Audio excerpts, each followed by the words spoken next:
Mau semewah apapun kita pakai tas 500 juta. Kalau dalam rumah tangga ribut terus suami istri tiap hari omong kosong. Setan bersorak-sorai lihat hidup kita. Ya, kalau dalam rumah tangga kita tidak ada kebenaran, apalagi damai dan sukacita, maka itu semua dibangun dengan kepalsuan. Dan Anda jauh dari kerajaan Allah. Kekristenan itu pilihan, ya. Kalau bukan Allah yang pilih kita nggak mungkin. Makanya Yesus berkata, ya, bukan kamu yang memilih aku, tapi aku yang pilih kamu. Jadi kita ini adalah orang pilihan Tuhan. Kalau Anda tidak dipilih Tuhan, Anda tidak akan ada pada hari ini di sini. Bilang kanan kirimu, kamu tuh dipilih Tuhan loh. Ya, kalau kita nggak dipilih Tuhan, kita nggak ada, saudara. Akhirnya saya, dari kecil sudah diwanti-wanti sama papi saya, jangan berteman dekat sama orang Kristen, apalagi pacaran. Kalau kamu sampai jatuh cinta sama laki-laki Kristen, apalagi menikah sama laki-laki Kristen, dengar kata papi saya, lebih baik papi bunuh kamu daripada kamu bikin malu keluarga. Dan itu tertanam di dalam benak saya. Dan saudara nggak usah heran, ya, waktu saya jadi Kristen, papi saya bilang gini, papi kalau bunuh kamu, papi dapat pahala loh di sorga. Saudara bingung ya, kok bisa ada orang punya pemahaman begini? Kita lanjutin dulu baca biar saudara nggak usah bingung ya. Baca ayat 2 dan 3, saudara. Ayat 2 berkata begini dengan suara yang keras, baca, jadi nggak usah tanya lagi. 1, 2, 3. Kamu akan dikucilkan, bahkan akan datang saatnya bahwa setiap orang yang membunuh kamu akan menyangka bahwa ia berbuat bakti bagi Allah. Yesus sudah menuliskan hal ini. Jadi nggak usah heran, nggak usah tanya. Kenapa dibom, kenapa dibunuh kok dapat pahala? Nggak usah bingung lagi. Yesus sudah kasih tahu. Ini nubuatan yang Tuhan tulis dan sudah terjadi. Ya. Jadi waktu saya baca ini saya sudah nggak heran lagi. Kenapa? Yesus sudah menulis. Dia bilang apa? Mereka akan berbuat ya demikian karena mereka tidak mengenal Bapa maupun anak. Mereka nggak kenal Tuhan. Nggak kenal jalan-jalannya. Ada saatnya kamu akan dibunuh. Bahkan ketika engkau dibunuh, ya dia berpikir dia berbuat bakti pada Allahnya. Papi saya bilang, papi kalau bunuh kamu, papi dapat pahala di sorga. Saya sudah nggak bingung dan ini lagi bertanya kenapa Tuhan. Memang Tuhan sudah ngomong. Udah ada ditulis di Alkitab. Akhirnya saya, saudara, waktu itu terima Yesus ya karena dulu sebelum bertobat saya pelatih senam aerobik, saudara, makanya gayanya begini nih. Ya. Dan tanpa pengenalan yang benar akan Tuhan, saya nggak pernah tahu tujuan hidup saya mau kemana. Kan saya pikir ya saya dilahirkan, setelah lahir besar cari kerja, dapat duit, hidup, ya udah mati. Cuman itu pikiran saya. Saya nggak pernah tahu bahwa Tuhan itu punya rencana bagi saya di dunia ini dan juga saudara, katakan. Ya, Tuhan punya rencana bagi kita di dunia ini. Bilang kanan kirimu, Tuhan tuh punya rencana atas hidupmu. Ya, benar saudara, Tuhan tuh punya rencana. Lalu apa rencana Tuhan itu? Lalu saya nggak ngerti, akhirnya saya tertekan di dalam keluarga karena papi saya tuh galak banget, tiap hari main pukul. Saya kalau dipukul, saudara, sampai biru-biru badan saya merayap, minta ampun nggak diampuni. Ya, dihajar pakai ikat pinggang, sampai biru-biru, dipukul pakai kayu, rambut saya mau dibotak, dijambak segala macam. Nangis minta ampun nggak diampuni. Mami saya bilang gini, kamu maklum aja kenapa papi begitu, dia itu punya banyak ilmu. Salah satu ilmu yang sangat mempengaruhi papi saya ketika dia belajar ilmu kebal. Di tengah laut, di tengah malam, bulan purnama sama dukun diisi ilmu kebal, dimandiin. Dan sejak saat itu semakin menjadi-jadi, tiap hari marah, nggak pernah ada hari tanpa marah dan tanpa mukul. Makanya saya bilang orang Kristen yang tiap hari marah-marah, pasti ada ilmu kebal itu. Harus didoakan pelepasan. Kenapa? Karena Tuhan panggil kita untuk hidup dalam kerajaan Allah. Apa itu kerajaan Allah?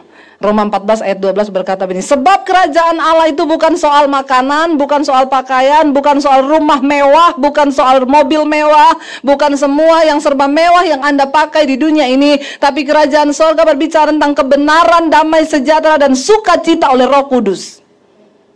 Kita nggak bisa bohongi diri kita. Mau semewah apapun yang kita pakai hari ini, kalau engkau tidak hidup dalam kebenaran, maka hidupmu tidak akan ada damai. Dan ketika engkau tidak punya damai itu, engkau tidak punya sukacita. Yesus datang ke dalam dunia bukan bawa agama Kristen. Saudara, jangan bangga ketika engkau cuma jadi Kristen, karena bukan orang Kristen yang masuk surga, amin. Yesus nggak pernah berkata kalau kamu jadi Kristen kamu pasti masuk surga, nggak ada ayatnya. Dia bahkan berkata tidak semua, bukan semua orang yang berseru padaku Tuhan Tuhan yang akan masuk dalam kerajaan Allah, tapi mereka yang melakukan kehendak Bapa di surga. Kalau Yesus berkata ayat itu bukan setiap orang yang berseru padaku Tuhan Tuhan, siapa yang menyebut Yesus itu Tuhan? Agama apa coba? Agama apa yang menyebut Yesus Tuhan? Saya tuh bingung ya, di sini ada orang atau pura-pura nggak tahu atau gengsi atau apa? Jawablah saudara kalau ditanyain sama pendeta, amin. Tolong kita agak bersahabat dikit ya. Atau saudara kaget lihat saya kok datang marah-marah? Enggak, memang saya ini begini loh. Saya nggak ngajak berantem. Ya, saudara, yang menyebut Yesus Tuhan tuh agama apa? Nah gitu dong. Biar cepat khotbahnya, amin. Saudara nggak jawab kita nggak selesai-selesai loh. Saudara, hanya agama Kristen yang menyebut Yesus Tuhan. Berarti ayat ini ditulis buat siapa? Orang Kristen. Bukan setiap orang yang berseru padaku Tuhan Tuhan akan masuk dalam kerajaan surga, tapi mereka yang melakukan kehendak Bapa. Yesus datang ke dunia bukan bawa agama Kristen. Tidak ada satupun agama yang bisa menyelamatkan orang, termasuk agama Kristen. Jadi jangan bangga kalau KTP saudara tulisannya Kristen. Ya, kalau hanya KTP-mu yang Kristen, maka ketika sangkakala akhir zaman berbunyi, dompet saudara terbuka, KTP saudara terangkat naik ke surga. Lalu saudara bingung, loh, kok cuma KTP? Malaikat bilang, iya, karena yang Kristen hanya KTP-mu. Lalu kita tertinggal. Ya, jangan saudara. Yesus datang ke dunia bukan bawa agama Kristen. Lalu Yesus datang bawa apa? Bawa kerajaan Allah. Amin. Roma 14 ayat 17, sebab kerajaan Allah bukan soal makanan, minuman, pakaian, tapi soal kebenaran, damai, sejahtera, dan sukacita. Anda tidak bisa menipu diri. Walaupun Anda hidup dalam kemewahan, kalau engkau tidak hidup dalam kerajaan sorga, engkau rugi di dunia ini. Hello? Ya? Benar nggak saudara? Mau semewah apapun kita pakai tas 500 juta. Kalau dalam rumah tangga ribut terus suami istri tiap hari omong kosong. Setan bersorak-sorai lihat hidup kita. Ya, kalau dalam rumah tangga kita tidak ada kebenaran, apalagi damai dan sukacita, maka itu semua dibangun dengan kepalsuan. Dan Anda jauh dari kerajaan Allah. Kenapa Yesus harus datang ke dalam dunia ini? Saya harus memulai dari awal lagi supaya karena banyak orang Kristen nggak tahu. Ini saudara bisa pakai sebagai metode untuk penginjilan kepada orang-orang yang belum terima Yesus. Pertama kali Tuhan menciptakan bukan setan. Yang pertama kali Tuhan ciptakan apa? Malaikat. Namanya Lucifer. Dia memimpin pujian di sorga. Lalu dia memberontak. Lalu dia dibuang kemana? Setan waktu memberontak dari sorga dibuang kemana? Yang lulus kom berapa banyak? Ya, itu loh yang Alkitab bilang, kalau dilihat secara umur, harusnya Bapak Ibu ini sudah jadi pengajar. Tapi asas-asas tentang kekristenan aja belum ngerti. Astagfirullah subhanallah. Setan, malaikat dibuang, memberontak sama Tuhan di sorga, dibuang kemana? Bumi. Waktu itu bumi masih kosong. Ketika setan dibuang ke bumi, dia membangun kerajaannya dan sistem kepemerintahannya di dunia ini. Lalu Tuhan ciptakan manusia yang serupa dan segambar dengan Allah dan sangat dikasihinya. Pertama kali manusia diciptakan, kita ditempatkan di mana? Taman Eden. Nggak perlu kerja, pengen makan durian, tinggal ngomong durian, jatuh, terbuka, makan enak. Ya, mau ngapain ada semua. Tapi akhirnya setan membujuk manusia, lalu manusia pun jatuh ke dalam dosa.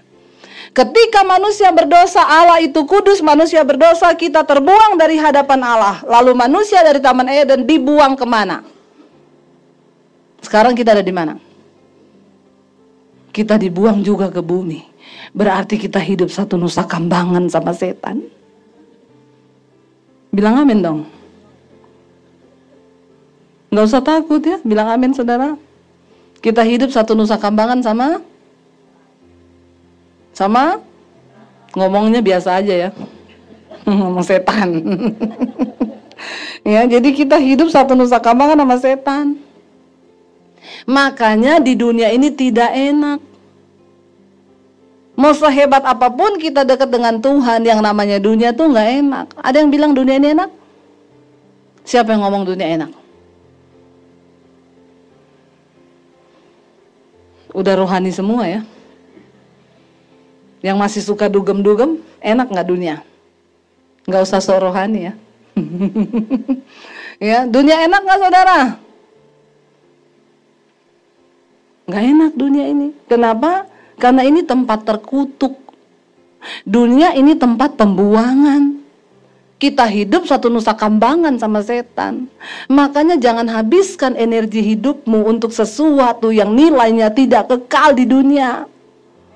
Cari duit boleh, tapi jangan mata duitan, amin. Kenapa Anda tertawa? Bilang kanan kirimu, jangan mata duitan. Hello, pakailah kekayaan yang Tuhan titipkan kepadamu untuk sebuah tujuan membangun kepentingan kerajaan Allah di bumi. Amin. Benar saudara, karena semua nanti akan dipertanggungjawabkan pada hari yang terakhir. Jangan engkau pikir kekayaan yang diberikan di tanganmu itu hari ini adalah milikmu. Semua hanya titipan Tuhan. Dan semakin banyak engkau dipercayakan, maka semakin banyak pula engkau akan dituntut. Dunia ini gak enak. Ya, siapa bilang dunia ini enak? Jangan habiskan energimu, engkau kehilangan kebahagiaan dalam rumah tangga cuma karena mengejar uang. Waktu kita mati, kita nggak akan bawa satu pun dari apa yang kita punya. Seringkali orang lupa diri. Dia cari semuanya, ketika nafas hidupmu Tuhan ambil daripadamu. Apa yang akan engkau lakukan? Bukankah Yesus menulis sebuah perumpamaan di Alkitab tentang orang kaya? Semuanya ada dalam lumbung-lumbungmu, harta kekayaan yang tidak akan habis sampai berapa keturunan. Bersenang-senanglah, bersukacitalah, nikmati semua yang kau punya. Lalu Tuhan bilang, hai orang kaya yang bodoh, kalau hari ini nyawamu diambil daripadamu, untuk apa semua yang kau sudah cari itu? Kita nggak bisa pegang kendali atas dunia ini, atas hidup kita. Nggak bisa.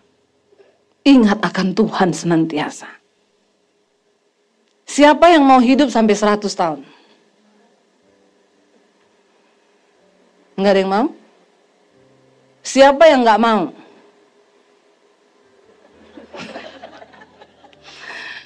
Saya mau tanya lagi ya, harus ada yang angkat tangan. Nggak ada angkat tangan, awas loh ya. Yang mau hidup sampai 100 tahun angkat tangan. Nggak ada. Yang tidak mau sampai 100 tahun angkat tangan. Yang bingung angkat kaki. Yang tidak mau sampai 100 tahun, saya mau tanya, kenapa nggak mau sampai 100 tahun ibu? Hah? Menderita, ya, sakit tulangnya, ya, lututnya sakit, udah nggak bisa jalan.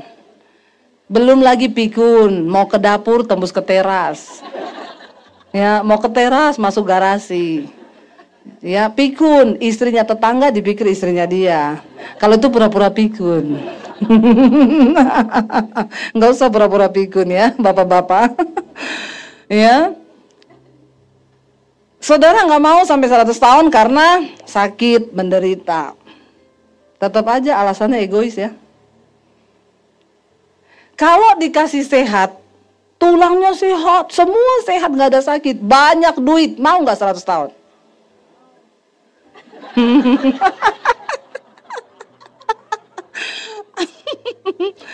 Ya, ternyata gampang sekali mengubah cara pandang saudara ya. Kasih duit aja dan semua yang enak. Langsung berubah, mau.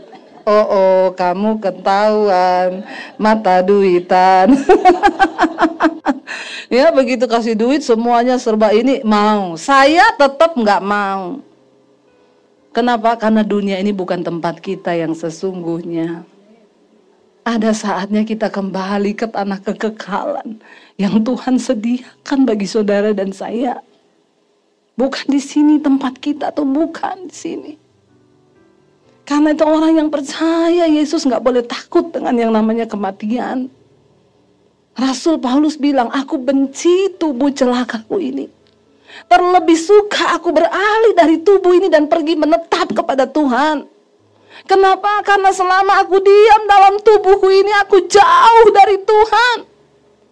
Rasul Paulus benci tubuhnya, saudara. Kenapa? Karena dia tahu selama dia hidup dalam daging ini, dia pasti jauh dari Tuhan. Dia mengerti dia harus hidup dalam kekudusan, tetapi berapa banyak kali dia harus melanggar kekudusannya. Karena dia nggak bisa tahan, dia masih bisa marah. Dia masih bisa melakukan hal-hal yang sifatnya kedagingan. Karena itu Rasul Paulus sampai kepada sebuah statement. Dia bilang apa? Bagiku hidup di dunia ini adalah bekerja memberi buah bagi Kristus. Dan mati itu adalah sebuah keuntungan. Karena aku berjumpa dengan Kristus. Di sanalah tempat kita yang sesungguhnya, saudara. Amin. Bukan di bumi ini. Ada satu tempat kekekalan, tanah surgawi yang Tuhan sediakan bagi kita. Bukan di sini. Karena itu saudara, jangan tertipu dengan semua yang ada di dunia ini. Semua orang yang pernah mati ketemu Tuhan, sama Tuhan disuruh pulang ke dunia pada nggak mau. Nggak ada yang mau. Tuhan bilang pulang kamu, belum saatnya mati. Nggak mau Tuhan. Saya berapa kali ketemu orang yang pernah mati cerita, disuruh pulang ke bumi, nggak mau. Kenapa? Di sini enak Tuhan. Nggak ada air mata, nggak ada tekanan. Dekat dengan Tuhan, damai, sukacita. Hidup oleh manusia roh di sana, nggak ada semua yang bersifat daging. Tuhan bilang pulang ke bumi, nggak mau. Kenapa? Di sini nggak ada debt collector. Ya, nggak ada target yang harus dikejar, mikirin urusan kerjaan, nggak ada.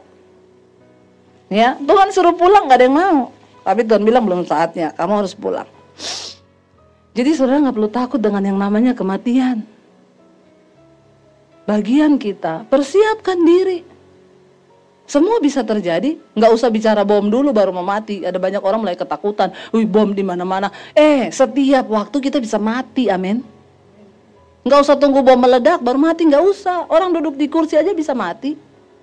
Saya punya saudara, pulang jalan-jalan pagi duduk di sofa sama istrinya ngobrol. Istrinya bilang, saya aku mandi dulu ya. Iya, pergi mandi 10 menit keluar suaminya udah meninggal di sofa. Sampai istrinya nangis, kamu mati kenapa nggak ngomong-ngomong?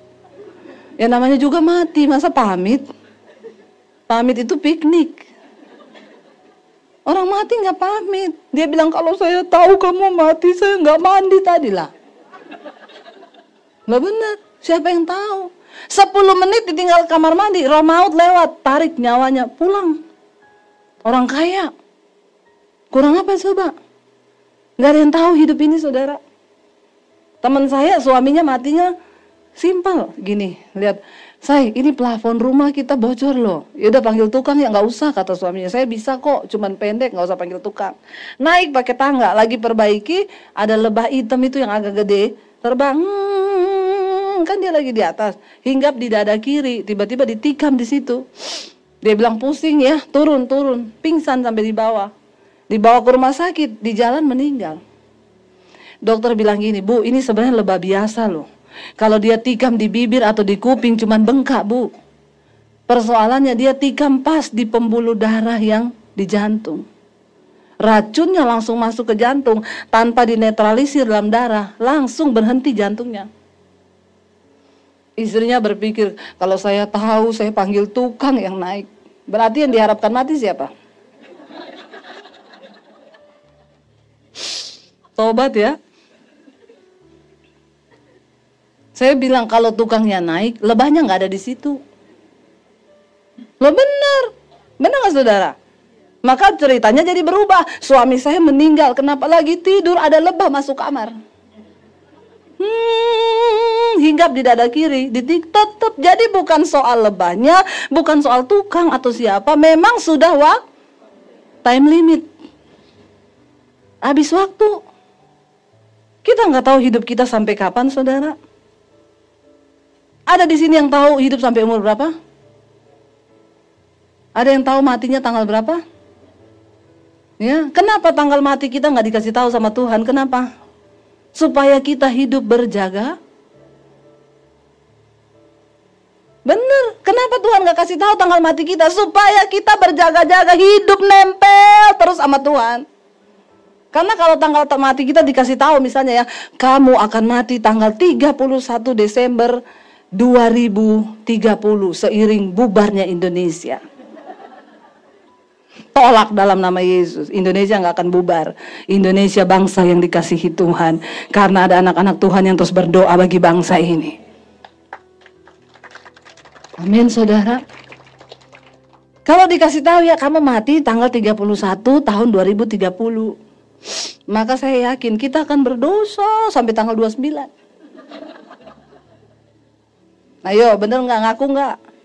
Ya, berdosa terus tanggal 29 terakhir ini. Ya, mau pijat dulu. Ya. Ya, ke panti pijat. Alexis sudah ditutup. Tapi rohnya tetap ada nggak? Ada. Ya, pijat dulu ya sampai tanggal 29 ya. Besoknya tanggal 30 kudus. Bangun pagi ke teman-teman, "Woi, mau kemana bro?" "Shalom." "Apa kabar?" "Haleluya." "Lu ngapain? Kenapa?" "Glory." "Kenapa?" "Mau mati besok." Kenapa kita nggak dikasih tahu tanggal matinya? Supaya kita berjaga. Makanya ada pepatah yang berkata, hiduplah seolah-olah engkau akan mati besok. Kalau kita semua tahu kita mati besok, hari ini kita ngapain? Kudus banget. Kalau ada ibadah 3 kali, saya ikut 3-3-nya. Kenapa? Besok mati. Nggak ada yang tahu hidup ini, saudara. Ya, nggak dikasih tahu aja masih pada sombong kita ini kadang-kadang ya. Nggak mikir ya. Lalu saya, saudara, karena saya nggak bahagia di rumah, saya tertekan, saya stres, saya cari pelampiasan di luar. Saya cerita sama teman-teman saya tempat senam, saya ini bete banget. Ngapain sih ya orang itu lahir di dunia? Lalu mereka bilang gini, hidup ini cuma sekali deh, nikmati aja dunia. Sayang loh kamu nggak nikmati dunia. 1 Yohanes pasal 2 ayat 16 berkata begini. Sebab semua yang ada di dunia ini, hanya 3 hal yang ada di dunia, catat baik-baik. Ya, 1 Yohanes 2 ayat 16 tolong ditampilkan. Yang ada di dunia ini cuma 3 hal. Yang pertama adalah 1 Yohanes 2 ayat 16 ya. Sebab semua yang ada dalam dunia yaitu apa? Keinginan daging dan keinginan mata serta keangkuhan hidup bukanlah berasal dari Bapa melainkan dari dunia. Ketika setan datang ke dunia ini, dia membangun sistem kerajaannya di bumi ini. Dan Alkitab bilang, semua yang ada di dunia bukan berasal dari Tuhan. Apa yang ada di dunia ini cuma 3 hal. Pertama, keinginan daging.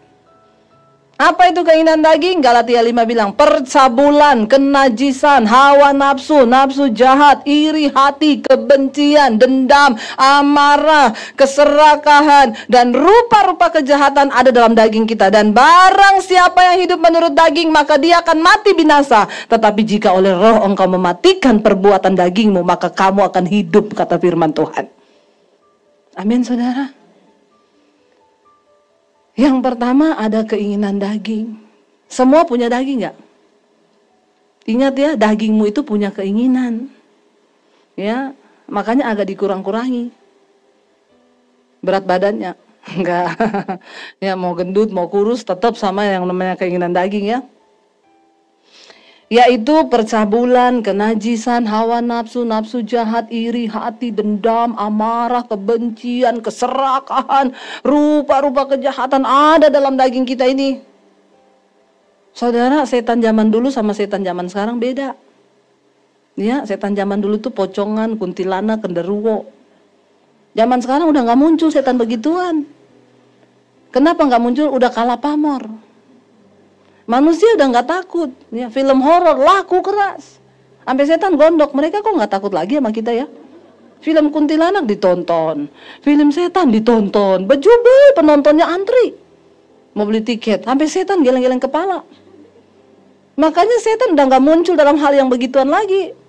Ya, setan-setan zaman dulu sembunyi di gedung-gedung tua, di pabrik tua, sembunyi ngumpet, didatangi loh sama produser, sama kameramen.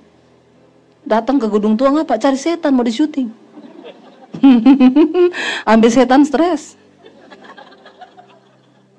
Kata setan gini, memang sudah akhir zaman ya.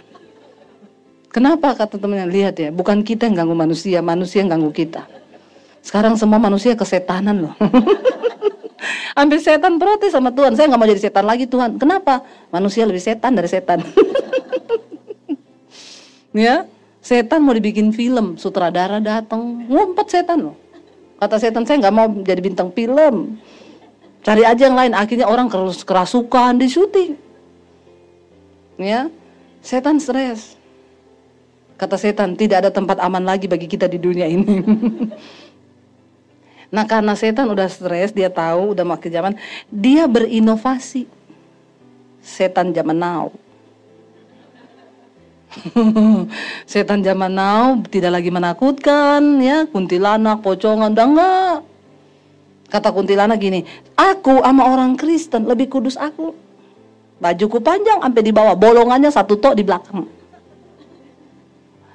Orang Kristen zaman now dia bilang, udah bajunya pendek, bolong di mana-mana.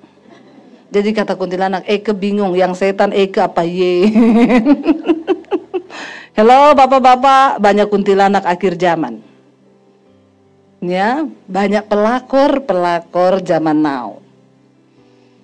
Ada seorang ibu cerita sama saya, Bu, suami saya selingkuh, Bu. Terus ibu tahu waktu saya ketahuan dia selingkuh, Bu, itu pelakornya, Bu. Teror saya tiap hari. Jadi perempuan-perempuan zaman now itu memang mereka membidik bapak-bapak. Makanya cowok-cowok sekarang banyak berondong itu nggak laku-laku. Kenapa? Dia nggak mau nikah sama berondong. Dia bilang gini, kita cari bapak-bapak karena sudah berkepribadian. Dia bilang bapak-bapak itu lebih punya hati, harta dan properti. Ya, kalau berondong itu katanya nikah ya sama berondong, cicilannya panjang. Ntar nikah baru mau nyicil rumah. Berapa tahun baru selesai cicilan rumah, belum beli mobil. Lama. Bapak-bapak itu benar-benar punya hati. Jadi bapak-bapak hati-hati ya. Karena Anda punya hati, harta dan properti. Bentar saya mau difoto nih. Biar nanti jadinya nggak gini. Kan jelek banget sudah. Enggak ya. Jadi ya punya hati. Makanya sekarang berondong gak laku. Dan lebih gilanya lagi pelakor zaman now, saudara, dia begitu dapat suami orang, yang dia cari nomor satu nomor telepon istrinya loh. Memang beda ini pelakor zaman now, vitaminnya kenceng nih. Nggak tahu dia minumnya apa ya. Ya, sampai dia punya antibody itu luar biasa loh. Zaman dulu perempuan selingkuh sama suami orang takut setengah mati kalau ketahuan. Sembunyi, kalau sekarang enggak. Dia teror istrinya. Kemarin ada berita di TV, seorang pelakor melabrak istri tua. Gila nggak? Dia datang ke rumah, dia labrak, suruh cerai loh. Memang setan ini gisinya lebih tinggi akhir zaman ya. Sampai heboh bermanifestasinya luar biasa loh. Dia bilang gini, ibu suami saya selingkuh, Bu. Dia beliin apartemen tuh cewek di Surabaya, Bu. Terus ibu tahu itu cewek tiap hari SMS saya, lu nggak tahu diri ya? Suamimu itu udah nggak cinta sama lu. Putusin aja, cerai. Lu emang nggak tahu diri ya? Dia tuh lebih cinta sama aku. Tapi dulu dia bilang waktu saya belum bertobat, saya terpengaruh, Bu. Tapi sekarang saya udah bertobat, Bu. Jadi saya balas dia, Tuhan Yesus memberkatimu. Tapi sakit loh. Makanya saudara, sekarang ini keluarga-keluarga digoncang habiskan sama setan. Kita harus kuat dalam rumah tangga suami istri. Kenapa? Ketika suami istri hancur, anak-anakmu hancur. Cucumu juga kena kutuk. Amin. Ingat apa yang kau tabur hari ini, itu akan dituai oleh keturunanmu. Ya, itu ada kutuk turun-temurun yang akan kena, saudara. Semua perbuatan dosa yang kau hidupin. Makanya nomor satu, suami istri hidup dalam keterbukaan. Handphone gak usah pakai password, amin.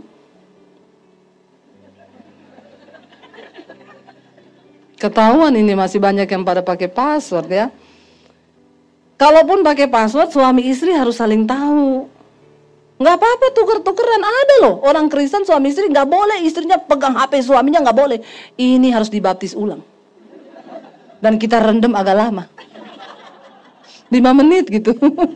Dia buka mata langsung di rumah Bapa di sorga. Langsung masuk sorga daripada hidup lagi terus bikin ulah lagi. Bener loh bapak-bapak, jangan ya. Jangan simpan-simpan HP. Nggak apa-apa, saya sama suami kadang tuker-tukeran loh. Itu kan kenapa istri ada di sampingmu. Istri itu teman pewaris kerajaan Allah. Dia akan jadi penolong dan juga satpam buatmu. Amin bapak-bapak.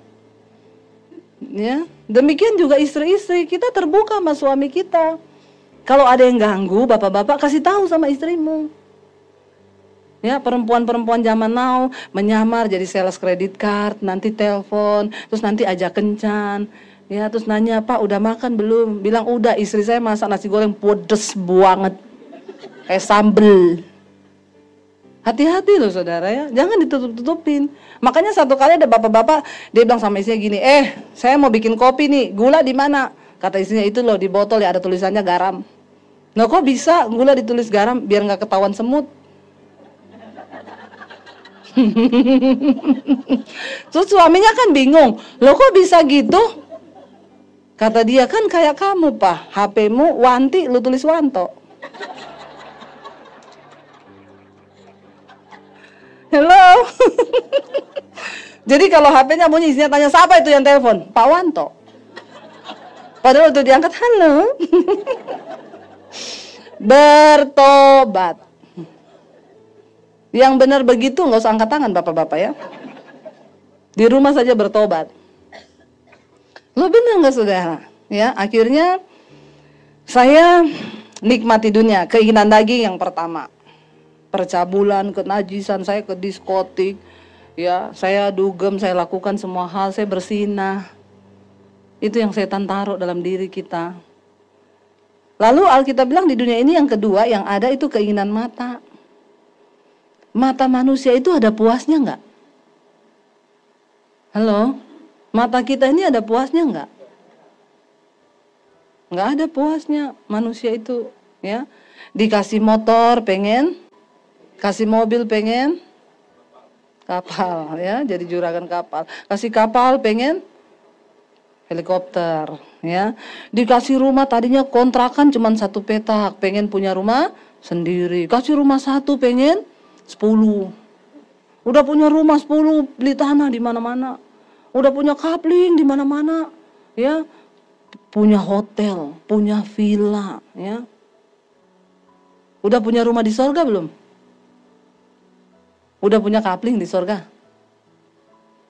Jangan lupa ya saudara, jangan cuma beli kapling di bumi ya. Nanti di sana kita harus ada kapling loh. Jangan cuma kaya di bumi, tapi engkau melarat di hadapan Tuhan. Lalu dikasih ini, tetap nggak ada puasnya manusia itu. Pengen mata kita tuh pengen terus. Berapa banyak yang udah menikah di sini? Ya, yang sudah menikah. Bapak yang pakai baju hitam deh. Nah, sudah menikah ya Pak? Itu istrinya ya Pak? Menurut Bapak istrinya cantik nggak? Cantik ya? Yang lebih cantik dari istrinya ada nggak? Hah? Mama?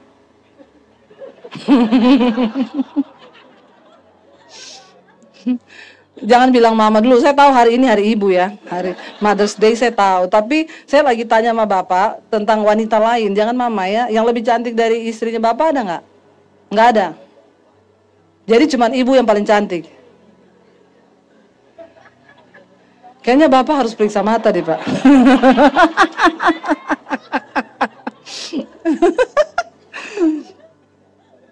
Ya mirip sama suami saya saudara. Kalau saya tanya saya, menurut kamu saya cantik nggak? Cantik, cantik banget. Yang lebih cantik dari saya ada? Nggak ada. Kamu paling cantik seluruh dunia. Saya bilang pret. Kenapa saya bilang pret? Kalau jalan di mall ada ibu-ibu cantik dilirik sama dia saudara. Tapi nggak apa-apa. Berarti pria normal. Yang dia lirik wanita cantik. Daripada dia lirik cowok ganteng. Bahaya, cucok. Ya. Jadi dia tanya sama saya, menurut kamu saya ganteng? Ganteng banget. Yang lebih ganteng dari saya ada nggak? Banyak. Loh bener. Tapi di antara semua yang ganteng itu, kamu yang terbaik buat saya. Amin ya Pak ya. Yang cantik banyak ya Pak. Ngaku aja Pak.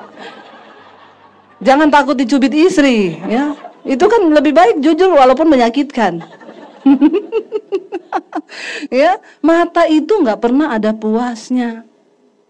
Ibu-ibu yang beli tas baru, survei membuktikan itu keinginanmu cuma bertahan 90 hari.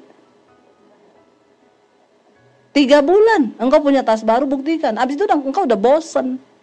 Lihat yang baru pengen lagi, bener nggak? Tingkat kepuasan manusia 3 bulan pertama beli mobil, dielus-elus terus itu mobil.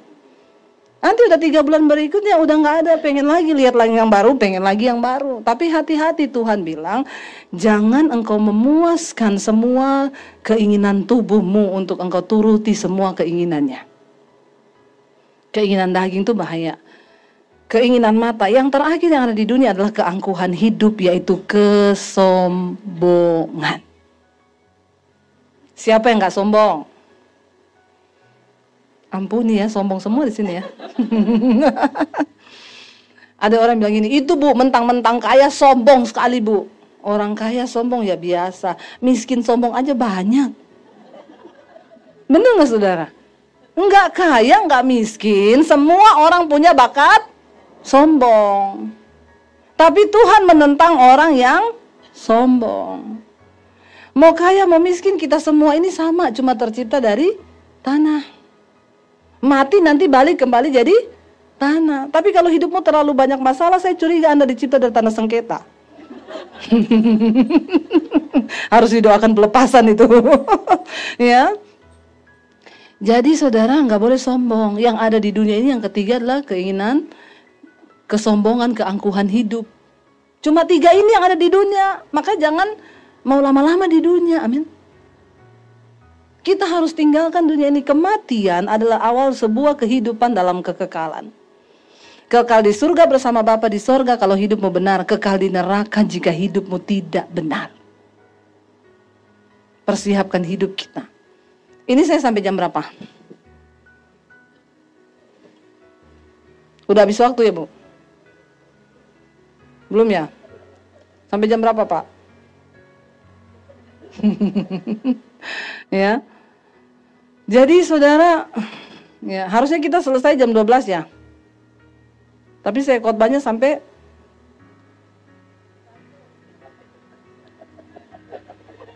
jam 1 ya Bu.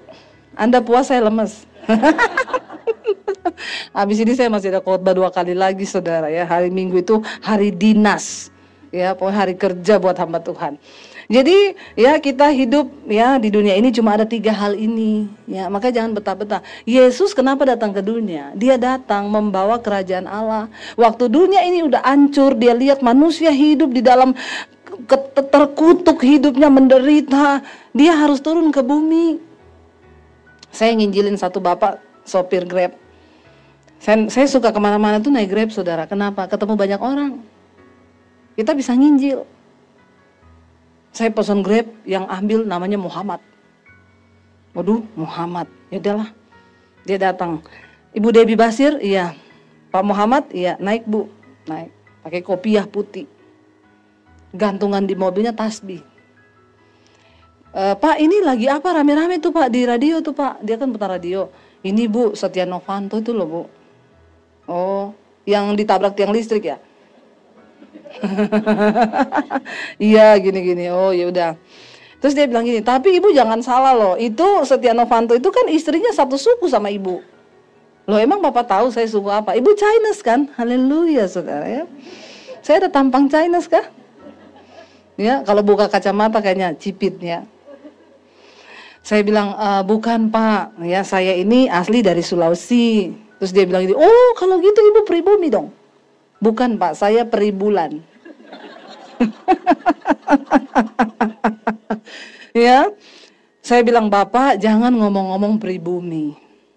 Semua orang yang lahir di Indonesia, mau orang Arab, orang mana, orang Sunda, orang mana, orang Chinese, kalau dia udah punya akte lahir di Indonesia, itu artinya Pak NKRI harga mati.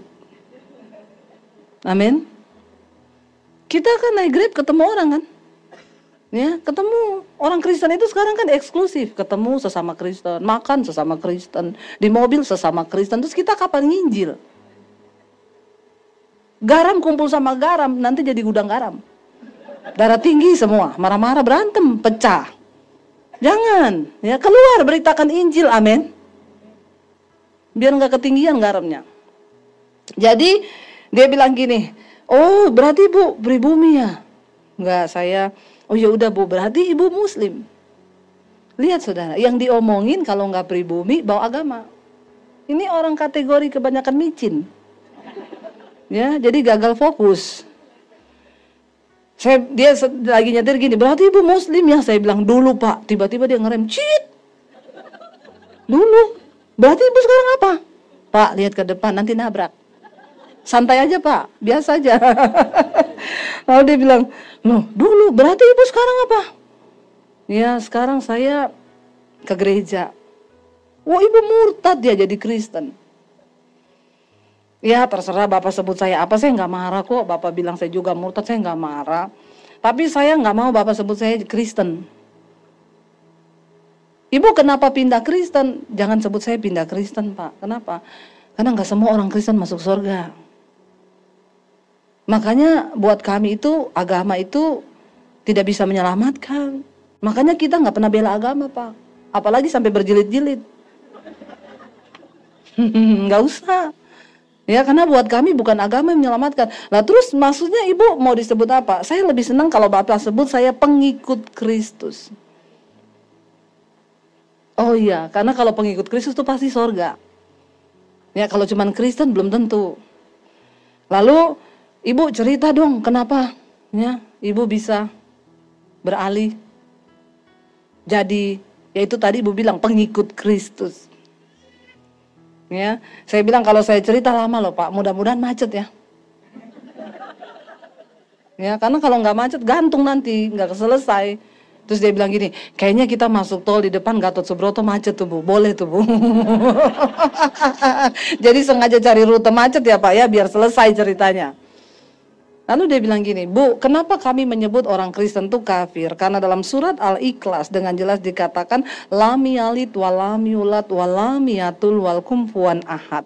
Yang artinya bahwa Allah itu tidak beranak dan tidak diperanakan. Iya Pak, saya setuju. Setuju sekali. Kenapa? Karena Yesus itu tidak diperanakan secara manusia. Dia nggak lahir dari persetubuhan antara laki-laki dan perempuan. Di dalam surat Al-Maryam dikatakan bahwa sesungguhnya Isa Al-Masih dikandung dalam kandungannya Maryam oleh Rohulullah, yaitu Roh Allah. Dan dia adalah kalimatullah, firman Allah yang menjelma menjadi manusia. Jadi dia tidak diperanakan secara benih manusia, tapi dia adalah benih ilahi yang dititip dalam kandungannya Maryam. Dia bilang menarik ini Bu. Tapi tolong Bapak garis bawahi, saya tidak mengkristenisasi Bapak. Jadi kalau Bapak rekam ini rekaman, silahkan Bapak rekam. Saya nggak mengkristenisasi Bapak loh. Karena udah ada pendeta yang dipenjara kan saudara. Kemarin diputus 6 tahun penjara, dia nginjilin supir Grab. Ya, dianggap mengkristenisasi, tapi karena dia dulu mantan kiai ya, jadi dia tahu semua ayat-ayat ya. Nah dia pakai untuk menyerang, jadi dapat deh. Saya bilang saya tidak mengkristenisasi Bapak loh ya. Karena saya juga nggak bangga kalau Bapak jadi Kristen. Terus Bapak ke gereja bikin penuh-penuh bangku gereja, enggak. Saya senang kalau Bapak ketemu Tuhan yang benar. Yesus Kristus. Itu aja. Lalu saya cerita sama dia saudara di jalan. Wih luar biasa ya Bu ya. Iya Pak. Kalau Bapak mati nanti Bapak yakin nggak ke surga? Ya, semoga semua mogol dan gagal. Ya, semoga. Jadi, ya sudah saya bersaksi sama dia, saudara. Yesus Kristus itu anak Allah yang turun. Kenapa dia harus datang ke bumi, Pak? Karena dia datang membawa kerajaan Allah. Dia pengen kasih tahu sama manusia, ini loh jalan yang benar, ini kehidupan yang benar. Kerajaan Allah itu apa? Kebenaran, damai, sejahtera, dan sukacita. Itu aja. Itu yang manusia butuhkan, bukan yang lain. Orang punya harta banyak juga, kalau hidupnya nggak damai, ngapain coba saudara? Ya, saya konselingin ibu-ibu tuh, tasnya aja 500 juta. Kalau ke gereja sama suami gandeng tangan, duduk di bangku nomor 2. Begitu saya disuruh ke rumahnya, saya masuk rumahnya, aduh Bu, rumahnya kayak surga di bumi ya. Bagus banget rumahnya. Terus saya bilang gini, ibu pasti bahagia banget ya Bu, ya ke gereja bareng sama suami. Dia bilang, Ibu Debbie, saya mau bilang sama ibu, kami sudah 6 tahun pisah ranjang. Kita nggak tidur bareng Bu. Saya bilang, kenapa ibu beli ranjang yang kecil? Yang gede biar tidur berdua, udah gede Bu. Tapi udah nggak cocok. Tapi kami nggak bercerai hanya untuk demi nama baik. Tuhan ditipu demi nama baik. Saya tanya, loh ibu kalau ke gereja sama suami tuh gandeng tangan, saya pikir itu ibu akur-akur aja. Itu hanya sandiwara. Ternyata di gereja banyak pemain. Ya, cuma tidak terekspos di TV. Ya, kalau ke gereja berantem di mobil suami istri, mau dekat ke Menara Sampurna, dan dekat gereja, hapus air matamu. Istrinya dikasih tisu. Nanti pulang gereja kita lanjutkan.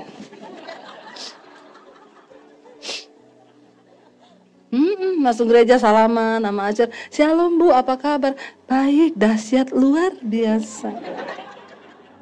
Ya, suaminya gandeng, ayo say. Pencitraan. Dia kira Tuhan tidak lihat apa yang dia buat.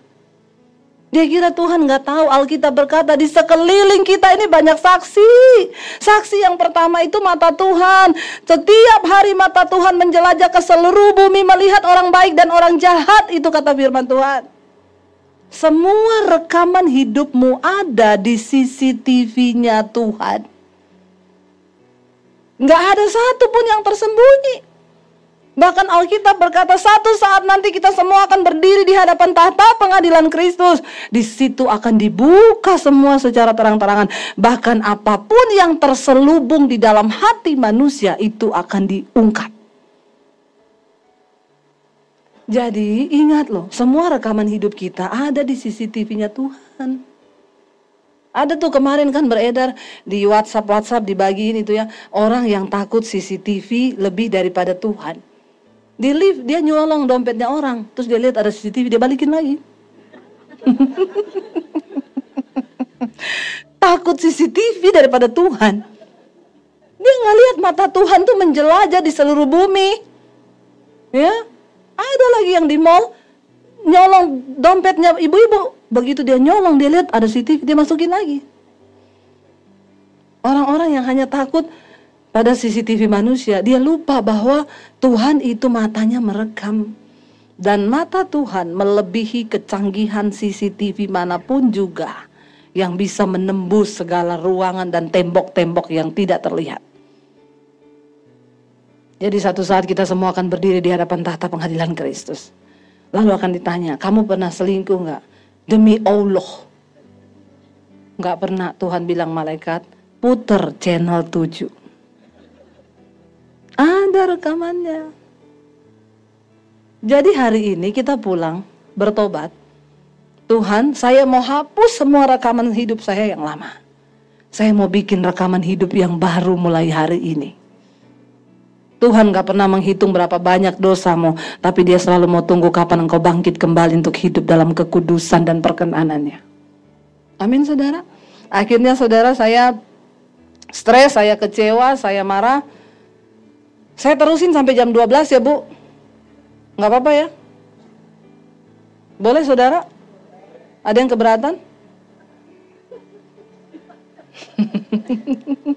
Ya, biar selesailah ya. Jadi ke depan udah nggak bersaksi lagi.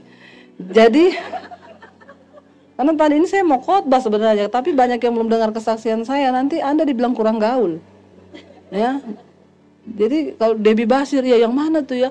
Biar tahu kesaksian saya. Akhirnya saya stres, saya ikuti apa yang dunia mau. Teman-teman saya ngajak saya ke diskotik, dugem, judi. Wah, ikuti daging itu kayaknya enak saudara. Tapi kita kehilangan damai sejahtera. Waktu di diskotik goyang pulang, stres 2 kali lipat, tambah lagi. Bener, ya, bukan bahagia, makin stres. Pada akhirnya saudara, setan itu kerjaannya mencuri, membunuh, membinasakan. Dia tiap hari mencari orang yang bisa dicobai. Jadi kerjaannya setan tiap hari berjalan keliling-keliling, cari orang yang bisa dicobai. Jadi kalau Anda juga tukang keliling-keliling, nanti ketemu banyak setan. Ya, lalu saya jatuh, ya, singkat cerita saya hamil di luar nikah tahun 95. Dan disitulah saya benar-benar terpuruk. Ya, saya jatuh. Setan datang gini, hidupmu udah hancur. Ya, kamu gugurin kandunganmu pun gak ada guna. Kenapa? Karena satu saat kan pasti bakal ketahuan. Jadi siapa yang mau nikahin kamu lagi? Mending kamu bunuh diri aja. Jadi saya sembunyiin, saudara, kehamilan saya sembunyi sampai saya takut kalau ketahuan papi saya bisa dibantai. Saya sembunyiin, akhirnya saya cerita ke teman saya bilang, ya kamu nggak mungkin nikah kan? Ya enggak lah, yaudah. Yuk, saya antar ke dukun. Zaman itu tahun 95, praktek aborsi nggak kayak sekarang, di tiap tikungan ada. Ya, dulu setengah mati kalau mau aborsi ke rumah sakit sama dokter, ketahuan nih suaminya siapa, apalagi di kota kecil begitu. Saya cerita ke teman saya, dia bilang, ada dukun yang bisa gugurin. Pinter, sering dia, ayo kita cari. Saya dibawa, tapi dukunnya mau didatangi kalau malam. Rumahnya di pinggir pantai, angin sepoi-sepoi. Horor. Rumahnya gubuk bambu, dukunnya keluar dari gubuk, nenek-nenek tua rambut putih panjang kayak mak lampir. Coba saudara masuk dalam cerita saya. Tatap mata saya. Bener, horor. Saya masuk, dia pegang perut saya, dia bilang gini, ini sudah kegedean, kenapa kamu gak cepat kesini? Tapi kamu benar-benar mau ini dibuang? Iya nek, saya gak mau nikah, saya baru lulus SMA waktu itu. Oke, bisa, tapi kalau udah gede gini, kita terpaksa. Tunggu 3 hari lagi, kamu balik ke sini. Kenapa 3 hari? Itu malam bulan purnama penuh. Horor kan? Kenapa? Kita akan adakan ritual. Jadi kamu harus bawa syarat-syaratnya. Syaratnya apa nih? Ayam hitam, telur, beras, kelapa. Kayaknya dia mau bikin nasi uduk. Dia suruh saya bawa bahan-bahannya, goblok gak saudara? Jadi saya tanya, kerupuk sekalian gak? Sambal? Bawang goreng? Bodoh ya. Lalu teman saya bilang, balik nggak? Nggak. Kenapa nggak mau balik? Saya bilang, saya ini memang setan ya. Tapi saya takut sama setan yang beginian. Pakai ritual, bawa kelapa-kelapa, ayam-ayam hitam, nggak. Gini loh, kalau kamu takut ketahuan, nanti saya yang cariin bahan-bahannya, kata teman saya nggak mau. Nanti saya cari cara sendiri. Lah terus gimana? Nanti saya cari cara sendiri. Saya lakukan hal-hal yang ekstrim buat ibu hamil. Saya minum obat, saya minum jamu, saya lompat dari atas tembok tinggi ke bawah, saudara. Tiap hari nggak bisa gugur juga. Tapi memang ada saatnya Tuhan izinkan kita masuk di dalam lembah kekelaman. Kenapa? Karena sering kali hanya di dalam lembah kekelaman lah kita bisa berjumpa secara pribadi dengan Tuhan. Yang belum masuk, saya doakan masuklah di dalam lembah kekelaman. Loh bener, penting, perlu. Jangan cuma yang enak-enak terus. Orang harus berjumpa dengan Tuhan secara pribadi. Supaya imanmu jadi kuat. Karena engkau punya pengalaman berjumpa dengan Yesus. Di dalam lembah kekelaman itu gak ada lagi yang bisa tolong kita, saudara. Uangmu gak bisa. Ya, harapan udah gak ada. Tidak ada satu manusia sehingga engkau merasa benar-benar engkau tidak ada pertolongan. Dan engkau hanya berurusan dengan Tuhan. Tapi Daud punya iman yang luar biasa. Karena dia sering mengalami Tuhan. Dia punya pengalaman banyak dengan Tuhan. Dia bikin lagu. Sekalipun aku dalam lembah kelam, ku tak takut sebab kau besertaku. Amin. Asal Tuhan beserta kita, nggak usah takut. Lalu di situ saya stres, saya mau bunuh diri. Ya, teman saya mati bunuh diri minum Baygon. Padahal waktu itu belum ada Baygon rasa stroberi. Dia mati, saya pikir waktu dia mati, saya pikir Enak itu mati ya. Nggak ada pikiran apa-apa. Selesai. Saya pikir kenapa Tuhan tuh ciptakan saya ke dunia. Kalau orang berkata hidup adalah pilihan, maka bagi saya ada dua hal yang kita nggak pernah bisa pilih di hidup ini. Yang pertama lahir. Nggak ada seorang pun dari kita yang minta dilahirkan kan? Atau kita nggak ada yang ditanyain kan, mau lahir nggak? Nggak kan, tiba-tiba kita ada. Di keluarga happy atau brengsek, kita nggak pernah bisa memilih kita ada di dunia ini. Kita juga nggak pernah bisa pilih bentuk muka yang kayak apa. Ada yang hidungnya mancung, ada yang pesek. Ya. Tapi dengar baik-baik, bukan apa yang ada di luar diri kita yang bisa bikin kita bahagia. Ketika hatimu penuh dengan Roh Kudus, ada Yesus, engkau bahagia. Dulu saya sebelum bertobat, saudara, tiap hari berdiri depan cermin. Kenapa saya diciptakan jelek banget kayak begini? Oh, udah cantiknya kayak gini loh. Masalah buat lo. Ya, bener. Nggak pernah ada rasa puas. Saya baru sadar, ya, ketika saya berjumpa Yesus, saya merasa menjadi pribadi yang paling spesial. Dan kalau engkau diciptakan kayak begini, ya sudahlah, normal ya. Disyukuri aja. Hidung 1, lubang 2 menghadap ke bawah, normal. Amin. Kalau lubangnya menghadap ke atas harus operasi. Bukan apa-apa, hujan masuk air. Mati nanti, nggak bisa napas. Tapi kalau udah begini disyukuri. Ya, yang kedua yang kita nggak pernah bisa pilih mati tadi. Nggak ada yang tahu tanggal mati. Akhirnya saya stres, saya mau bunuh diri di situ, ya. Ketakutan kalau papi saya tahu, papi saya punya pedang panjang 1,5 meter di bawah kolong tempat tidur. Tiap hari dia asah itu pedang. Dia kalau berantem sama tetangga saya yang Kristen, dia angkat itu pedang. Dia punya keris, dia punya samurai, dia punya pistol di lemari. Jadi saya tiap hari ketakutan, ini kalau dia tahu dia tembak kepala saya habis nih. Tapi firman Tuhan berkata begini, aku memberikan kepadamu bukan roh ketakutan, tapi roh yang membangkitkan kekuatan. Ketakutan itu bukan dari Tuhan, saudara. Apa yang Anda takuti hari ini? Takut mati? Berapa banyak yang masih takut mati? Nggak ada ya? Yang sudah siap mati? Nggak ada juga. Ini gimana sih? Ya, Anda siap atau tidak siap? Kalau udah saatnya mati, mati loh. Jadi daripada tidak siap, lebih baik siapkan diri. Amin. Ya. Jadi saya waktu itu ketakutan. Takut apa lagi? Takut setan. Ada yang takut setan? Jujur loh, ketakutan itu roh ya, dan dia bukan dari Tuhan loh. Jangan takut setan, saudara, amin. Karena setan yang sebenarnya itu bukan yang menampakkan diri, itu bukan. Setan sebenarnya itu yang berkecol di hatimu, yang bikin kau kepahitan, itu setan. Ada pendoa syafaat ngomong, Bu, di rumah saya ada setan loh. Kok ibu bisa tahu? Saya tiap turun ke bawah jam 2 malam mau ambil minum, dia duduk di sofa. Hitam gede gitu, Bu. Terus apa ibu lakukan? Pertama-tama lu saya takut, tapi sekarang udah enggak, Bu. Saya kalau lewat saya bilang permisi. Saya enggak ganggu kamu ya. Pan.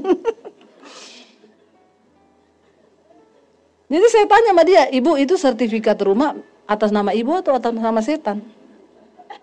Kenapa ibu yang permisi sama dia? Ya harusnya dia dong yang permisi sama ibu.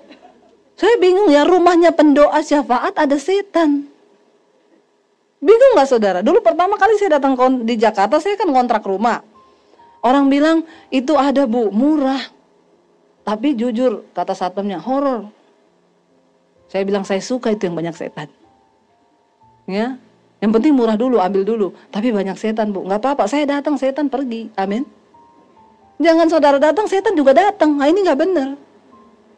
Setan itu kan gak tahan hidup satu rumah dengan orang benar. Jadi jangan takut sama rumah horor, amin. Kita datang, setannya pergi. Hello. Orang Kristen gak boleh takut setan. Amin. Ya. Lalu ada orang juga yang takut miskin. Yang ini pasti orang kaya, karena orang miskin udah gak takut miskin, dia emang udah miskin. Sudah tidak ada lagi yang perlu ditakuti, jadi bersyukurlah Anda yang miskin. Karena kita tidak punya satu ketakutan yang sangat ditakuti oleh orang kaya, yaitu takut miskin. Yang miskin agak terhibur hari ini ya. Jangan takut saudara ya. Makanya ada orang selingkuh, panggil saya ke apartemennya, Bu, saya ini peliharaan. Cewek cantik banget saudara. Saya kaget, biasanya yang dipelihara kan kucing atau anjing. Ini perempuan cantik dipelihara. Saya bilang, oh iya Bu, saya dengar ibu khotbah waktu itu, saya pengen bertobat Bu, saya mau sungguh-sungguh ikuti Yesus. Beneran, bener. Siap miskin gak? Ya gak usah miskin kali Bu. Ya enggak, kamu mau tobat? Iya Bu, pengen ikut Yesus sungguh-sungguh. Tapi siap miskin? Ya enggak usah lah Bu. Masa ikut Yesus harus miskin? Tidak harus miskin, tapi siap miskin.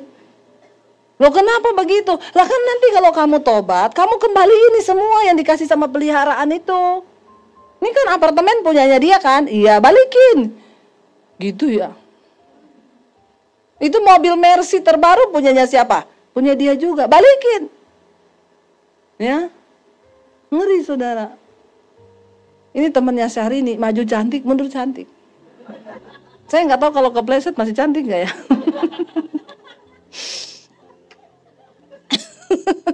Jadi begitulah saudara ya, orang itu kadang-kadang gitu. Kita ini sampai di satu titik di mana nggak ada lagi yang bisa kita pertahankan. Ya, itu baru benar-benar ikut Yesus. Jadi jangan takut ya. Akhirnya saudara, saya di situ saya mau bunuh diri ya, karena saya takut sama papi saya. Dan malam itu ketika saya nangis di kamar saya tulis surat buat orang tua, papi, mami, saya cuma mau bilang sekarang saya lagi hamil. Saya nggak tahu mau ngomong apa, tapi kalau saya mati tolong ampuni dosa saya. Ini yang terbaik bagi saya. Lalu malam itu saya nangis, saya cuma bilang ini, Tuhan, sebelum aku mati, aku tahu ada Tuhan di dunia ini, tapi siapa Engkau? Kalau memang Engkau ada, tunjukkan dirimu kepada saya sebelum saya mati. Saya tahu kalau saya mati bunuh diri, saya pasti masuk neraka. Dan kalau semua orang yang mau bunuh diri itu berdoa minta ketemu Tuhan dulu, maka dia pasti nggak jadi mati. Karena perjumpaan dengan Tuhan itu yang mengubahkan hidup kita. Dan akhirnya malam itu Tuhan Yesus datangi saya. Roh Kudus turun ke atas saya. Baca yuk ayat yang ke berapa ya? 7 kali ya. Dan kalau ia turun, Injil Yohanes tadi. Nah, namun benar yang kukatakan ini kepadamu adalah lebih berguna bagi kamu jika aku pergi. Sebab jika aku tidak pergi, penghibur itu tidak akan datang kepadamu. Tetapi jika aku pergi, aku akan mengutus dia kepadamu. Ayat yang ke-8 baca sama-sama. Dan kalau ia datang, ia akan menginsyafkan dunia akan dosa, kebenaran, dan penghakiman. Saya malam itu di jamaah Roh Kudus ini yang terjadi. Saya diinsyafkan akan dosa, kebenaran, dan penghakiman. Tidak ada satu pendeta hebat pun yang bisa bikin orang bertobat selain kuasa Roh Kudus. Waktu saya minta Tuhan tunjukkan dirinya, Roh Kudus dikirim. Makanya Yesus bilang, lebih berguna bagi kamu jika aku pergi. Sebab jika aku tidak pergi, roh itu gak datang. Tapi kalau aku pergi, aku kirim dia bagi dunia ini. Lalu saudara, saya di jamaah, saya nangis minta ampun bertobat. Yang tadinya saya merasa benar dengan semua pemikiran saya. Bahkan saya tuduh Tuhan jahat, kurang kerjaan. Engkau ciptakan saya ke dunia, ngapain engkau lahirkan saya? Dasar engkau Tuhan gak ada kerjaan. Orang stres, Tuhan pun disalahin. Mendekati gila. Tapi ketika Roh Kudus masuk, makanya saya bilang, siapa yang bisa mengubah paradigma? Bunuh orang dianggap berbuat bakti pada Allah. Siapa yang bisa ngubah? Cuma Roh Kudus. Saulus yang tadinya seorang teroris, dia bunuh orang Kristen di jamaah Roh Kudus. Dia beralih, benar-benar berbalik 180 derajat, memberitakan Injil, bahkan rela mati bagi Injil Kristus. Siapa yang ubah? Roh Kudus. Kita minta lawatan Roh Kudus, saudara. Sejak hari itu saya terima Yesus, lalu hidup saya diubahkan. Tapi tantangan mulai datang. Saya diancam mau dibunuh sama keluarga saya. Dan tahun 96 saya diusir dari rumah. Papi saya bilang, kamu pergi dari rumah, jangan bawa satupun ijazahmu. Saya mau lihat Yesus kasih makan kamu seperti apa. Dengan air mata saya keluar, tinggalkan keluarga saya. Mami saya nangis, Debbie, kamu nanti mau makan apa? Tunggu mami sama papi mati, baru jadi Kristen. Saya bilang, kelamaan, Mam. Bukan apa-apa, saya bilang, mami gak ngerti apa yang saya alami. Tuhan tuh jamah saya, Mam. Roh Kudus tuh jamah saya, mami gak bisa ngerti dengan apapun. Saya juga gak mau seperti ini, Mam. Sudah dianiaya lama, setahun saya mempertahankan iman saya loh. Kamu keluar dari rumah ini, kata papi saya. Jangan bawa satupun ijazahmu, karena saya yang sekolahin kamu. Saya mau lihat Yesus kasih makan kamu seperti apa. Dari kota Poso saya ke kota Palu 7 jam perjalanan, nggak bawa apa-apa. Saya tinggal di kos-kosannya sepupu saya yang dulu juga dari Muslim, dia terima Yesus. Untuk bisa dapat makan di situ setiap hari kalau mereka udah berangkat kuliah, saya cuci baju, saya nyapu, saya nyetrika, saya ngepel, saya masak untuk bisa dapat makan. Kadang cuci baju satu ember gede nggak pakai mesin loh, pakai tangan. Nyuci sambil air mata saya jatuh. Iblis bilang, goblok banget kamu jadi Kristen, jadi pembantu. Pulang ke rumahmu, bajumu dicuciin di sana. Saya nangis bilang gini, Tuhan, hidupku bukan aku lagi, tapi Yesus yang hidup di dalamku. Karena aku telah ditebus dan hargaku lunas dibayar. Bahkan aku tidak punya hak atas hidupku lagi, Tuhan. Terserah Tuhan. Saya bilang sama setan, aku telah ditebus dan hargaku lunas dibayar. Apapun tidak akan bisa membuat saya lagi meninggalkan Yesus. Itu yang Alkitab bilang, Rasul Paulus bilang, barang siapa yang sudah berjumpa dengan kasih karunia Kristus, dia gak akan mudah tinggalkan. Entah karena kelaparan, aniaya. Setahun saya alami itu. Tanpa uang 1 sen pun di tangan. Menderita. Setiap hari masuk dalam proses. Rasul Paulus bilang, karena Yesus setiap hari kami berada dalam bahaya maut. Aku dipenjara karam kapal. Aku didera. Aku hampir mati. Semua karena nama Yesus. Hari-hari ini kita pergumulannya karena apa? Ada di antara kita yang masih mau mati karena nama Yesus? Kita kan hari-hari ini pergumulannya cuma yang alay-alay, bener gak? Gak bisa bayar cicilan. Alay gak? Banget. Difitnah. Saya gak terima, Bu. Saya difitnah. Di mana harga diriku? Piro harga dirimu? Kalau engkau tahu bahwa hargamu telah lunas dibayar,